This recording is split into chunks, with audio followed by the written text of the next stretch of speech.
Ladies and gentlemen, the very word secrecy is repugnant in a free and open society, and we are, as a people, inherently and historically opposed to secret societies, to secret oaths, and to secret proceedings.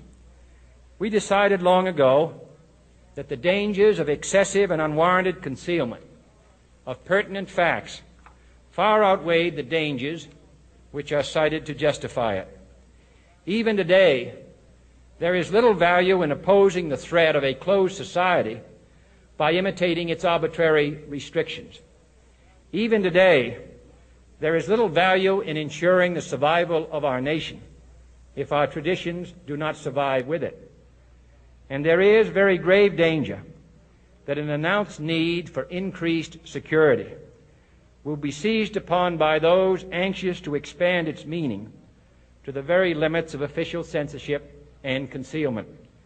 That I do not intend to permit to the extent that it's in my control.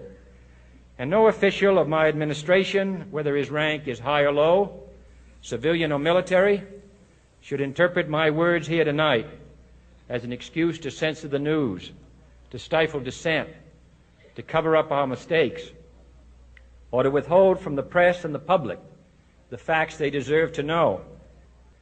For we are opposed around the world by a monolithic and ruthless conspiracy that relies primarily on covert means for expanding its sphere of influence, on infiltration instead of invasion, on subversion instead of elections, on intimidation instead of free choice, on guerrillas by night instead of armies by day.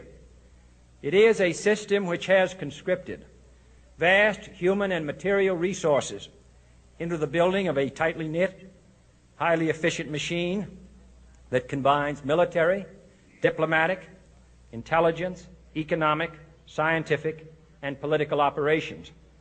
Its preparations are concealed, not published.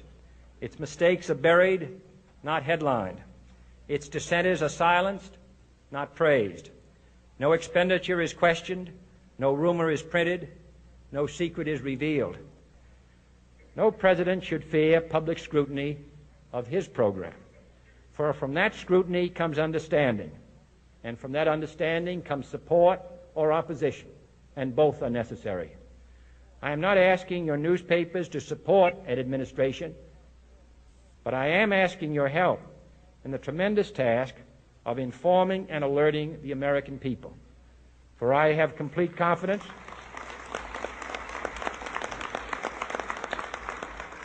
in the response and dedication of our citizens whenever they are fully informed. I not only could not stifle controversy among your readers, I welcome it. This administration intends to be candid about its errors. For as a wise man once said, an error doesn't become a mistake until you refuse to correct it.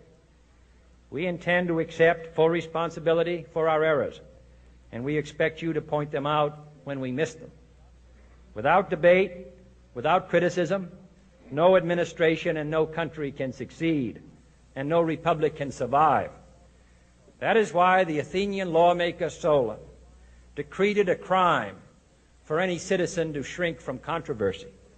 And that is why our press was protected by the First Amendment, the only business in America specifically protected by the Constitution, not primarily to amuse and entertain, not to emphasize the trivial and the sentimental, not to simply give the public what it wants, but to inform, to arouse, to reflect, to state our dangers and our opportunities, to indicate our crises and our choices, to lead, mold, educate, and sometimes even anger public opinion.